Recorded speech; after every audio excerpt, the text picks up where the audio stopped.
সবচেয়ে বেশি আত্মমর্যাদা আল্লাহ রাব্বুল আলামিনের জাতে পাকের। তাহলে তিনি কিভাবে আমাদের এই সোহাবের এগুলো নেবেন? মুর্শিদ ভর্তি মানুষ আমরা তাসবিহ পাঠ করছি, আমাদের তাসবিহ সেই তাসবিহ হচ্ছে না যে তাসবিহ আমাদেরকে কোয়ালিটিফুল নামাজ উপহার দিতে পারে।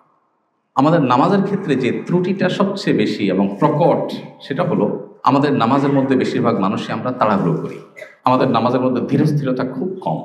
নামাজ নিয়ে যদি আমরা এখানে যত মানুষ আছি সবাইকে একটা করে ফর্ম দেওয়া হয় বা কাগজ কলম দেওয়া হয় যে আপনি আপনার নামাজের কোন জায়গাটা নিয়ে আপনার স্যাটিসফ্যাকশন নাই, আপনি কোন জায়গাটা নিয়ে আপনার অভিযোগের জায়গা, নিজের প্রতি নিজের অভিযোগ যে আমার নামাজের এই জায়গাটা নিয়ে আমি তৃপ্ত না, তাহলে আমার মনে হয় বেশিরভাগ মানুষই বলবেন মনোযোগ নাই আমাদের।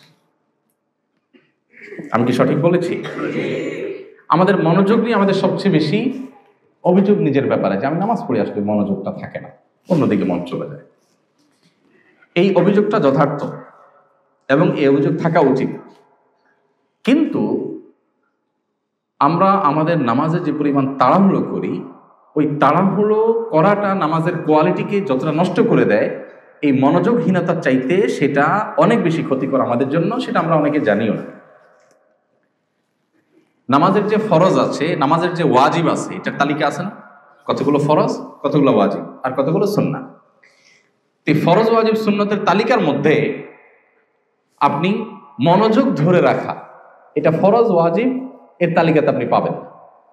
অবশ্যই সেটা নামাজের প্রাণ, নামাজের আসল জিনিস, রূহ, সন্দেহ নেই।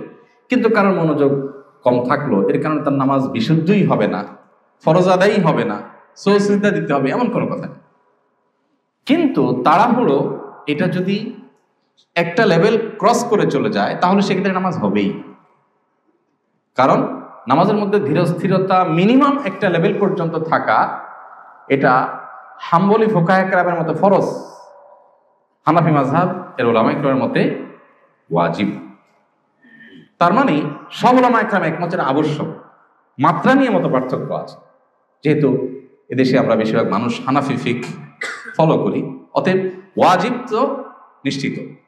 বরং অনেক ইমামদের মতে, সৌদি আরবের আলেমদের মতে এটাও ফরজ। তাহলে এই যে নামাজের মধ্যে তাড়াহুড়ো করা, এটা নামাজকে নষ্ট পর্যন্ত করে দিতে পারে। অথচ বেশিরভাগ মানুষের মধ্যে আমাদের এই রোগটা, ব্যাধিটা আছে। এই ব্যাধিটা সম্পর্কে আমাদের অনেকের খবরও নেই, আমরা জানি না যে এই ব্যাধিটা আমার মধ্যে আছে।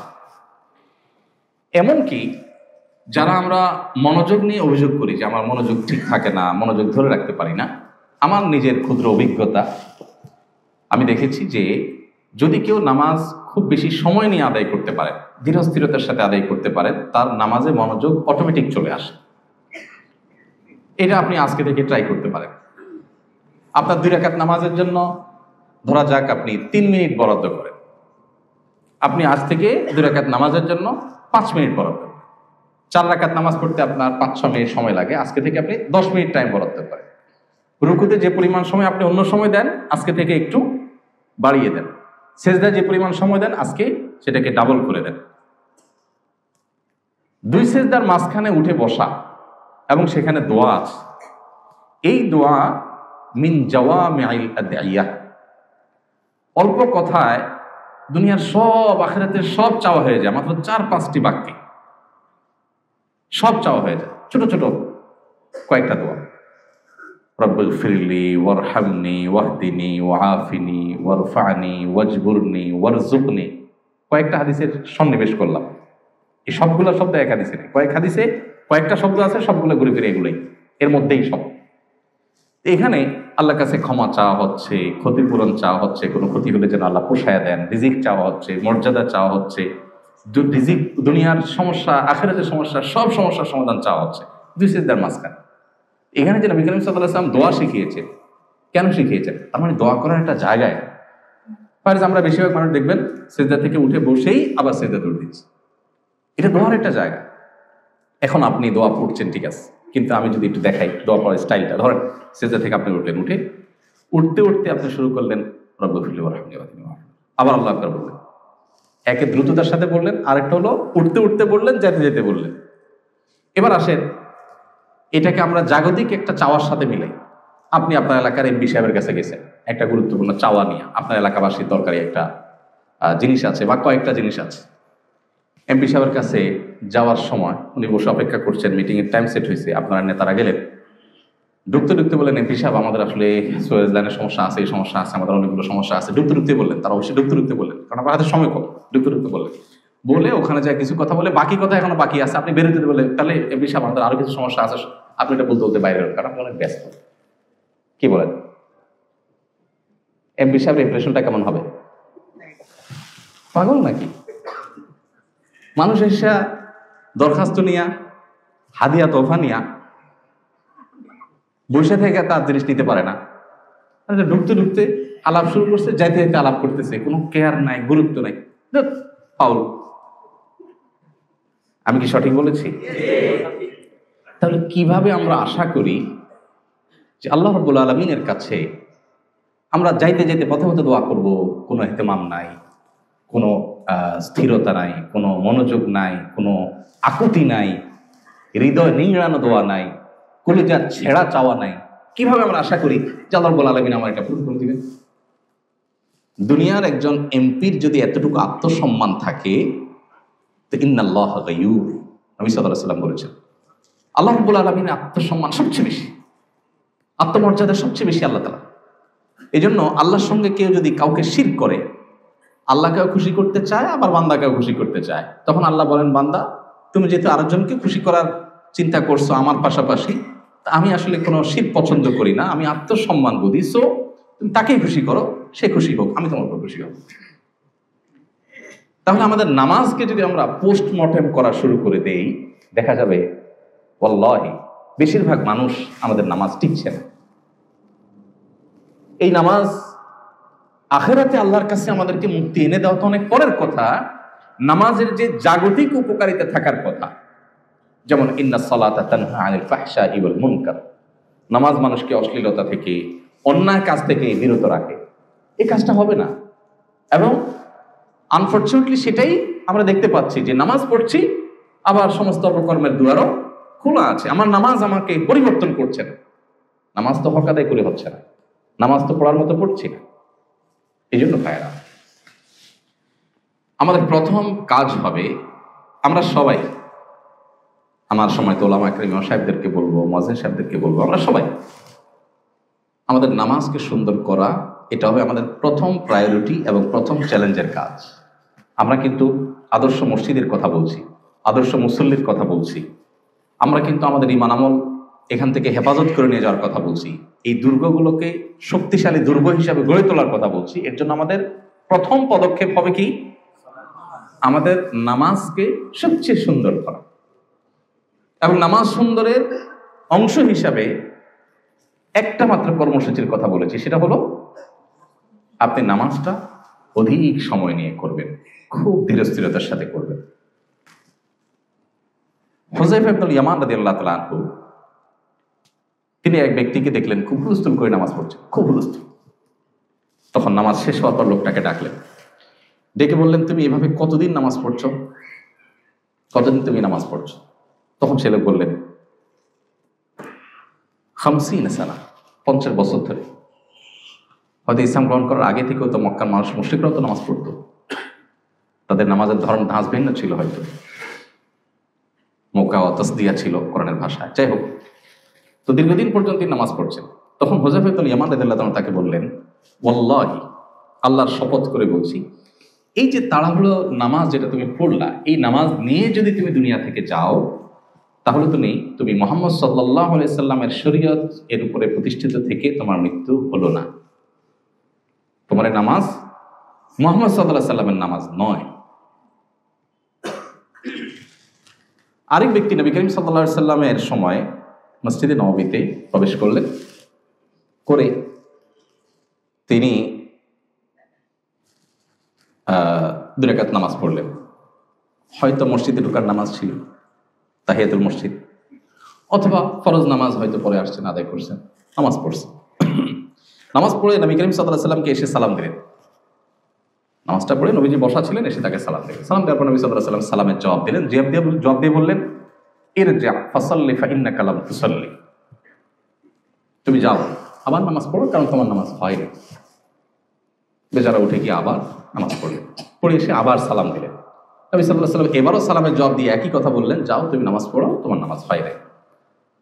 ভদ্রলোক আবারও গেলেন, যে তিনি আবারও নামাজ পড়লেন, পরে আসলেন, এসে আবার নবী সাল্লাল্লাহু আলাইহি ওয়াসাল্লামকে সালাম দিলেন। নবী সাল্লাল্লাহু আলাইহি ওয়াসাল্লাম এবারও একই কথা বললেন, 3 বার নামাজ পড়লেন। এখানে একটু থামি, আমি এই কথায় আসবো, এই জায়গাটায় আসবো, মাঝখানে একটু এখান থেকে একটা শিক্ষা নিয়ে নিই। এই ঘটনা যদি আমাদের সাথে ঘটতো, ধরেন নবী করিম সাল্লাল্লাহু আলাইহি ওয়াসাল্লামের সময়ে আমরা 2 রাকাত নামাজ পড়ে এসে সালাম দেওয়ার পরে বললেন যে তোমার নামাজ হয়নি, আবার পড়ো। পড়লাম, পড়ে আসলাম, আবার সালাম দিলাম, তিনি আবারও পাঠাইলেন, আবার পড়ে আসলাম, আবারও পাঠাইলেন। 3 বার এভাবে নামাজ পড়লেন সেই ব্যক্তি। আমাদের সময় যদি হইতো আমরা কি করতাম বলেন তো? মানে একটু আমরা করি, কি হতে পারতো? হ্যাঁ, বিরক্ত হইতেন, বিরক্তি বোধ করে কি করতেন? একটা রিপ্লাই তো আসতো, সে কি হতে পারতো? হ্যাঁ হ্যাঁ, না সংঘর্ষ হলো, আল্লাহ রাসূল যেহেতু ডাইরেক্ট সংঘর্ষ হয়তো হতো না। কিভাবে করবো, এই যে সঠিক। আমরা হলে বলতাম আপনি আমাকে বলে দিলেই তো হয়, এবার এতবার নামাজ পড়াচ্ছেন, কি সমস্যা? সমস্যাটা কি? আপনি আপনার হুজুরকে দিয়ে চিন্তা করেন, আপনার ইমাম সাহেব যদি আপনাকে এই কাজটা করে, আপনি কি করবেন? বলুন হুজুর, আপনি আমার সোজা বলে দিতে পারতেন, এতবার বলার দরকার কি? আপনি বলছেন না কেন? নবী করিম সাল্লাল্লাহু আলাইহি ওয়াসাল্লামের শিক্ষাদান পদ্ধতি নিয়ে বহু গবেষণা হয়েছে পৃথিবীতে, বহু পিএইচডি হয়েছে। আপনারা একটা হাদিস শুনবেন, সম্ভবত আবু যর গফার রাদিয়াল্লাহু তাআলার সাথে নবী সাল্লাল্লাহু আলাইহি ওয়াসাল্লাম বের হয়েছেন। শীতকালে গাছের পাতাগুলো সব গোড়া বোটা একবারে নরম হয়ে থাকে, একটু না দিলে ঝরে পড়ে। নবী সাল্লাল্লাহু আলাইহি ওয়াসাল্লাম তাকে নিয়ে ফজরের পরে বের হলেন। এরকম একটা গাছ, এর পাতা সবগুলো পেকে আছে, ঝরে পড়বে। আমাদের দেশে তো শীতের সময় খুব বেশি ঝরে পড়ে না, ইউরোপে, পৃথিবীর অন্যান্য দেশে, যে ঠান্ডা প্রধান দেশগুলোতে, জাপানে, কোরিয়াতে, অন্যান্য দেশে যারা গেছেন তারা জানেন যে শীতের সময় গাছের শুধু ইয়েটা থাকে, কঙ্কালটা থাকে, ডালগুলো থাকে, পাতা সব পড়ে সাফ হয়ে যায়, আবার নতুন পাতা গজায়। তো নবী সাল্লাল্লাহু আলাইহি ওয়াসাল্লাম এরকম প্রচন্ড ঠান্ডা, পাতাগুলো সব ঝরে পড়ার জন্য প্রস্তুত হয়ে রয়েছে, 2-4টা পড়ছে, উনি গাছটা ধরে জোরে ঝাঁকুনি দিলেন, সব পাতাগুলো পড়ে গেল, সামান্য কিছু হয়তো ছিল। এবার আবু যর গফার রাদিয়াল্লাহু তাআলাকে বলছেন যে আবু যর, আপনি জানতে চাইলেন না আমি কেন এই কাজটা করলাম? আপনি আমাকে জিজ্ঞেস করলেন না? এবার আবু যর গফার রাদিয়াল্লাহু তাআলা বলছেন, রাসূলুল্লাহ কেন করেছেন? তখন নবী সাল্লাল্লাহু আলাইহি ওয়াসাল্লাম বলেছেন, এই যে গাছের পাতাগুলো নাড়া দিলাম আর সব ঝরে পড়ে গেল, কোন আল্লাহর বান্দা যখন 5 ওয়াক্ত নামাজ সময় মতো সুন্দর করে সঠিকভাবে আদায় করেন, তার ছোটখাটো গুনাহগুলো এইভাবে ঝরে একদম সাফ হয়ে যায়। আমরা যদি হতাম হয়তো বলে বসতাম, এই কথাটা আপনি শুরুতে বললেই তো, আপনি আগে ঝাড়া দিলেন, এরপর বললেন আমি কেন ঝাড়া দিলাম তুমি জিজ্ঞেস করলে না, তারপর আমাকে উত্তর দিলেন। যারা টিচিং মেথড নিয়ে গবেষণা করেন সারা ওয়ার্ল্ডে, নবী করিম সাল্লাল্লাহু আলাইহি ওয়াসাল্লাম এক একটা হাদিস নিয়ে হাজারো পৃষ্ঠার বড় বড় থিসিস এবং গবেষকদের গবেষণা আইটেম এখানে আছে। একজন মানুষকে একটা কথা বলার আগে, শেখাবার আগে তাকে তার অ্যাটেনশন গ্রো করা, প্রশ্ন করে উত্তরের জন্য তাকে আগ্রহী করে তোলা, আরো অনেকগুলো দিক এখানে আছে। যাই হোক, তো এই যে নবী করিম সাল্লাল্লাহু আলাইহি ওয়াসাল্লাম ওই ব্যক্তিকে 3 বার নামাজ পড়ালেন, এরপর তিনি বলছেন, হে আল্লাহর রাসূল, আমাকে আপনি শিখিয়ে দিন। আল্লাহর শপথ করে বলছি যে আল্লাহ আপনাকে রাসূল করে পাঠিয়েছেন, আমি এর চেয়ে সুন্দর নামাজ আর পারি না, অতএব আপনি আমাকে শিখিয়ে দেন। কথা দেখেন, কথার ধাঁচ দেখেন, কেন সাহাবীরা সাহাবী আর কেন আমরা, তাদের সাথে আমাদের পার্থক্য আকাশ পাতাল। কেন নবী সাল্লাল্লাহু আলাইহি ওয়াসাল্লাম বলেছেন তোমাদের কেউ যদি সামান্য পরিমাণ আল্লাহর রাস্তা দান করে, এই মদিনার কয়েক কিলোমিটার বিশিষ্ট উহুদ পাহাড় সমপরিমাণ স্বর্ণ পরবর্তীরা দান করে তোমাদের মর্যাদার সমান হতে পারবে না। কেন এটা বলেছেন? পার্থক্যটা কত বেশি তাদের সাথে আমাদের। এই ঘটনাগুলো প্রত্যেকটা হাদিসের পরতে পরতে আপনি শিক্ষাগুলো পাবেন। আমরা এখানে জাস্ট শিক্ষাটা নিলাম, এবার মূল পয়েন্টে আসি। ওই ব্যক্তিকে নবী সাল্লাল্লাহু আলাইহি ওয়াসাল্লাম বললেন যে আবার পড়ো, তখন বললেন যে আমাকে আপনি শিখিয়ে দেন, কারণ ইচ্ছে ভালো নামাজ আমি আর চাই না। তখন নবী সাল্লাল্লাহু আলাইহি ওয়াসাল্লাম তাকে শিখালেন যে তুমি যখন দাঁড়াবে সূরা কিরাত পাঠ করবে, তারপর তুমি রুকুতে যাবে। রুকুতে যাওয়ার পর হাত্তা তাতমাইন্না রাকিআন, রুকুতে গিয়ে তুমি একেবারে স্থির হওয়া পর্যন্ত অপেক্ষা করবে। তার মানে এরপরে রুকু তোমার স্টার্ট হলো। এরপর রুকু থেকে তুমি যখন মাথা তুলে সোজা করবে তখন তুমি দাঁড়াবে, একেবারে টান টান সোজা হওয়া পর্যন্ত অপেক্ষা করবে, তাহলে তোমার দাঁড়ানোটা কমপ্লিট হবে। এরপর তুমি যখন সেজদায় যাবে তুমি একইভাবে সেজদা গিয়ে একেবারে স্থির হওয়া পর্যন্ত অপেক্ষা করবে, তারপর তোমার সেজদা শুরু হলো। সেজদা থেকে সোজা হয়ে বসে তুমি একবারে টান টান সোজা হয়ে বসবে, তারপর বসাটা তোমার কমপ্লিট হবে। এইভাবে প্রতিটি কাজ ধীরে ধীরে তোমাকে করতে হবে। এটা নবী সাল্লাল্লাহু আলাইহি ওয়াসাল্লাম সেই সাহাবীকে শিখালেন। এবার আসেন আমরা যে নামাজ পড়ি, এই হাদিসকে এক পাশে রাখি আর আমাদের নামাজের দৃশ্যকে এক পাশে রাখি। আমরা কিভাবে পড়ি, আমাদের নামাজের হালতা ধরনটা কি আমি বলি, সুবিধা হবে, কারণ আমি তো আপনাদেরই একজন, রোগীদেরই একজন। আমরা হাত বেঁধেই 4G বা 5G গতিতে আমরা সানা শুরু করে দিই। এরপর সূরা ফাতিহা, অন্য সূরা মিলানো। আমরা মনে করি মোবাইলে যেহেতু যত গতি হয় তত ভালো, আমাদের বোধ হয় নামাজেও গতি যত হয় তত ভালো। সব জায়গায় যে গতি ভালো না, এখানে বরং যদি গতি কম হবে তত ভালো, এটা আমরা বুঝি না। অনেক শুরু করি হুলস্থুল করি, আলহামদুলিল্লাহ পড়ে আল্লাহর প্রশংসা যে করি, সেই প্রশংসাটা হয় খুবই হুলস্থুলের সাথে। আলহামদুলিল্লাহ রাব্বিল আলামিন রহমানির রহিম মালিকিল ইয়াউমিদ্দিন ইয়্যাকা না'বুদু ওয়া ইয়্যাকা নাস্তাঈন। এই যে আলহামদুলিল্লাহ রাব্বিল আলামিন রহমানির রহিম মালিকিল ইয়াউমিদ্দিন, এগুলো একটা মিনিং আছে নাকি? আলহামদুলিল্লাহি রাব্বিল আলামিন, যিনি সকল জগৎসমূহের পালনকর্তা, সে আল্লাহর জন্য সকল প্রশংসা, এটা প্রশংসা করছেন। আর রহমানির রহিম, যিনি পরম দয়ালু, সীমাহীন অনুগ্রহকারী। মালিক ইয়াউমিদ্দিন, যিনি কিয়ামতের দিবসের মালিক, অধিপতি, অধিকারী। সেদিনের আধিপত্য তাহার এককভাবে তিনি কন্ট্রোল করবেন। এভাবে প্রত্যেকটা আয়াতের অর্থ আছে। আল্লাহকে আপনি এগুলো প্রশংসা নিবেদন করছেন, কিন্তু প্রশংসা নিবেদন করার সময় আপনি পড়ছেন কি? আলহামদুলিল্লাহ রাব্বিল আলামিন রহমানির রহিম মালিকিল ইয়াউমিদ্দিন ইয়্যাকা না'বুদু, মানে আপনি জিকির জপছেন, কিছু একটা জপছেন। এবার আসেন, আমি এর আগে এমপি সাহেবের কথা বলছি, আবার এমপি সাহেবের কাছে ফিরে আসি। আপনি আপনার এমপি সাহেবের কাছে গেছেন, প্রধানমন্ত্রীর কাছে গেছেন, প্রধান উপদেষ্টার কাছে গেছেন, দুনিয়ার কোনো পাওয়ারফুল ব্যক্তির কাছে গেছেন, যায় বা তাকে আপনি দাওয়াত দিয়ে আনছেন আপনার মাহফিলে, আপনার প্রোগ্রামে। এরপর প্রশংসা বাক্য পড়ে পাঠ করছেন। তো আপনার হাতে সময় কম, সেজন্য বলতেছেন যে এমপি সাহেব আপনার মতো মানুষ হয় না, আপনি অনেক ভালো মানুষ, মাশাআল্লাহ আপনার বাপদা 14 গোষ্ঠী ভালো, আপনি অনেক দানশীল মানুষ, আপনি অনেক কিছু করছেন, হান করছেন, তার করছেন। আপনি এমন হুলস্থুল ভাবে বলছেন যে কি বলছেন সেটা পুরো ক্লিয়ার না, পরিষ্কার না। আপনার এই প্রশংসায় কি এমপি সাহেব খুশি হবে না বেজার হবে? বলবে দাওয়াত না দিতা সেটাই ভালো ছিল, ডাইকাই নাই, অপমানটা না করলো পারতাম, এ কথা বলবে না? তাহলে এবার আপনি চিন্তা করেন, আপনি সূরা ফাতিহা পড়ছেন তুফাল মিলে 4G 5G গতিতে, আপনার পড়ার ভিতরে কোনো মাধুর্য নাই, কোনো আল্লাহর প্রতি প্রশংসার প্রকাশের কোনো অনুভূতি নাই, অনুভব নাই, ফিলিংস নাই, আপনার দিল থেকে আপনি বলছেন না, মুখ দিয়ে শুধু জপছেন। এই প্রশংসা আল্লাহ সুবহানাহু ওয়া তাআলা অ্যাকসেপ্ট করবে, এটা আপনি কিভাবে চিন্তা করতে পারেন? এভাবে আমরা অন্য সূরাও শেষ করি। আসলে এবার রুকুতে যাই। আমাদের রুকুর অবস্থা কি?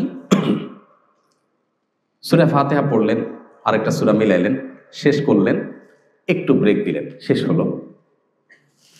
এরপরে আপনি আল্লাহু আকবার বলে রুকুতে যাবেন। এই আল্লাহু আকবার বলে রুকুতে যাবেন।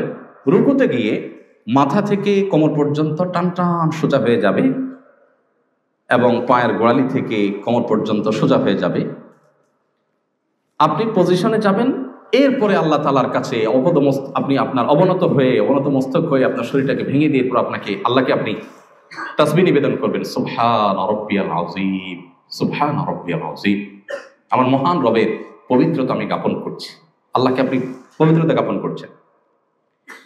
এই যে সুবহান রাব্বিয়াল আযীম পড়ছেন, এইটা পড়তে গিয়ে যদি আপনি এভাবে পড়েন সুবহান রাব্বিয়াল আযীম, সুবহান রাব্বিয়াল আযীম, সুবহান রাব্বিয়াল আযীম, সুবহান রাব্বিয়াল আযীম, সুবহান রাব্বিয়াল আযীম, তাহলে কি দাঁড়াবে? এমপি সাহেব আপনি ভালো, এমপি সাহেব আপনি ভালো, এমপি সাহেব আপনি ভালো। মানে একটু বোঝার জন্য বলছি, শুনতে কেমন শোনা যাবে ওইটা? তাহলে আল্লাহ রাব্বুল আলামিনের শানে আমরা যেটা করছি, তিনি আর কোথাকার এমপি, সেও মানুষ, আমিও মানুষ, হয়তো উনি এমপি, আমি এমপি না, এই তো এইটুকুর কারণে তিনি যদি এতটা অপমান বোধ করেন, এতটা তিনি কষ্ট পান, তাহলে আল্লাহ রাব্বুল আলামিন তিনি তো গায়ব, সবচেয়ে বেশি আত্মমর্যাদা আল্লাহ রাব্বুল আলামিনের জাতে পাকের। তাহলে তিনি কিভাবে আমাদের এই সুবহানাল্লাহ এগুলো নেবেন? মুর্শিদ ভর্তি মানুষ আমরা, তাসবিহ পাঠ করছি, আমাদের তাসবিহ সেই তাসবিহ হচ্ছে না যে তাসবিহ আমাদেরকে কোয়ালিটিফুল নামাজ উপহার দিতে পারে। আচ্ছা, এই যে তাসবিহ পাঠ করছি সেটাও হওয়ার কথা ছিল আমি আল্লাহু আকবার বলবো, রুকুতে মাথা থেকে কোমর পর্যন্ত টান টান সোজা হব, পজিশনে যাব, এরপর আমি স্টার্ট করব সুবহান রাব্বিয়াল আযীম। আচ্ছা, আমার প্রশ্ন, রুকুর তাসবিহ কখন পড়তে হয়? প্রশ্নটা কি বেশি কঠিন হয়ে গেল? রুকুর তাসবিহটা কখন পাঠ করতে হয়? রুকুতে যাওয়ার পরে। ফাইন, উত্তর সঠিক। আমরা বেশিরভাগ মানুষ সাধারণত যে প্র্যাকটিস দেখা যায় সেটা হলো আল্লাহু আকবার বলে মানে শরীরটা বাঁকা করতে একটা সময় লাগে, পজিশনে যেতে সময় লাগে। আল্লাহু আকবার বলে ফেলতে মুহূর্তের মধ্যে, একদম বিদ্যুৎ চমকের মতো আল্লাহু আকবার বলেই সুবহানা বলা শুরু হয়ে যায়। মানে পথে থেকেই সুবহানা রব্বিয়াল আযীমে সুবহানা শুরু হয়ে যায়। রব্বিয়াল আযীম হয়তো পজিশনে যাওয়ার পরে হয়। তাইলে প্রথম তাসবিহর অর্ধেক পথে আর অর্ধেক পজিশনে। দ্বিতীয় তাসবিহটা হয়তো পজিশনে হয় হুলস্থুল বিদ্যুৎ গতিতে। আর 3 নম্বর তাসবিহটা আবার সুবহানা বলে শুরু করে মাথা সোজা করতে করতে, তাহলে যাওয়ার পথে এক তাসবিহ, আসার পথে এক তাসবিহ, মাঝখানে এক তাসবিহ। তাহলে তাসবিহটা কি রুকুতে হলো না পথে হলো? আমি কি বুঝাতে পারছি? আপনি দরখাস্ত জমা দেওয়ার কথা এমপি সাহেবের অফিসে, আপনি পথে দেখে বলতেছেন ভাই এই যে দরখাস্তটা, কেমন হবে জিনিসটা? পথে যদি দরখাস্ত জমা দেন সে দরখাস্ত কি অ্যাকসেপ্ট হওয়ার কথা? আপনার তাসবিহ পড়ার কথা রুকুতে গিয়ে আপনি তাসবিহ প্রথমটা পড়ছেন পথে, শেষেরটাও পড়ছেন পথে, মাঝখানটা জায়গা মতো পড়তেছেন সেটাও তুফান মেইনি। এগুলো রুকু। রুকু থেকে ওঠার পর নবী করিম সাল্লাল্লাহু আলাইহি ওয়াসাল্লাম ওই সাহাবীকে শিখিয়েছিলেন, সম্ভবত হাদিসের ভাষ্য হলো হাত্তা তাস্তাউইয়া কায়েমান, টান টান সোজা হওয়া পর্যন্ত তোমাকে অপেক্ষা করতে হবে। এখন আপনি সামি আল্লাহু লিমান হামিদা বললে মাথাটা সোজা করতে দেরি, আবার নামাতে দেরি, পুরো সোজা হতে দিচ্ছেন না। হওয়ার কথা ছিল আপনি সোজা হবে, সামি আল্লাহু লিমান হামিদা, সোজা হয়ে গেছেন। এবার স্টার্ট হবে রব্বানা ওয়া লাকাল হামদ, রব্বানা লাকাল হামদ। হাদিসে কয়েক ভাবে আছে, কিন্তু সেটা হবে রুকু থেকে সোজা হয়ে টান টান দাঁড়িয়েছেন। এবার আপনি দাঁড়িয়ে আল্লাহকে প্রশংসা করছেন। নামাজের মূল থিমটা কি? আমি দাঁড়িয়ে প্রশংসা করেছি আল্লাহকে। এরপরে আবেগে আপ্লুত হয়ে শরীরটা ভেঙে দিয়ে আল্লাহর সামনে নুয়ে পড়ে বিনয়ে অবনত হয়ে তারপর আল্লাহর পবিত্রতা জ্ঞাপন করছি। সেভাবে কিছুক্ষণ প্রতি পবিত্রতা জ্ঞাপন করার পর আবারও আমি দাঁড়িয়ে গেলাম, দাঁড়িয়ে টান টান সোজা হয়ে এবার আল্লাহকে আবার প্রশংসা জ্ঞাপন করব। সেই প্রশংসা জ্ঞাপন করব দাঁড়িয়ে, অতএব দাঁড়িয়ে টান টান সোজা হলাম। এরপরে স্টার্ট হবে রব্বানা ওয়া লাকাল হামদ হামদান কাসীরান তাইয়িবান মুবারাকান ফীহি। প্রত্যেকটা শব্দের মিনিং আছে, সেটা বুঝে বুঝে আমি আল্লাহকে নিবেদন করব। হয়ে গেছে দাঁড়ানোর পরের তাসবিহ পড়া। এরপর আমি আল্লাহু আকবার বলে সিজদায় যাব। সিজদাও কিন্তু ওই একই কাহিনী হয়, সুবহান রাব্বিয়াল আলা, পথে যাইতে আসতে মাঝখানটা তুফান মিলে ফরজি গতিতে শেষ সিজদা। সিজদা থেকে উঠেও ওইরকম সোজা হয়ে টান টান হয়ে বসা বসে নাই, উঠতে দেরি যেতে দেরি নেই। নবী করিম সাল্লাল্লাহু আলাইহি ওয়াসাল্লাম এটাকে বলেছেন কানাকরিদ দিক। মোরগ যেভাবে ঠোকর দেয় আমাদের নামাজগুলো সেরকম ঠোকর। কথাগুলো এই জন্য বলছি, ওই যে নবী সাল্লাল্লাহু আলাইহি ওয়াসাল্লাম বলেছেন কিয়ামতের আগে মসজিদ ভর্তি মুসল্লি হবে, একজন মুসল্লিও খুঁজে পাওয়া কঠিন হবে, পাওয়া যাবে না যে তার খুশু খুশু নামাজের মধ্যে আছে।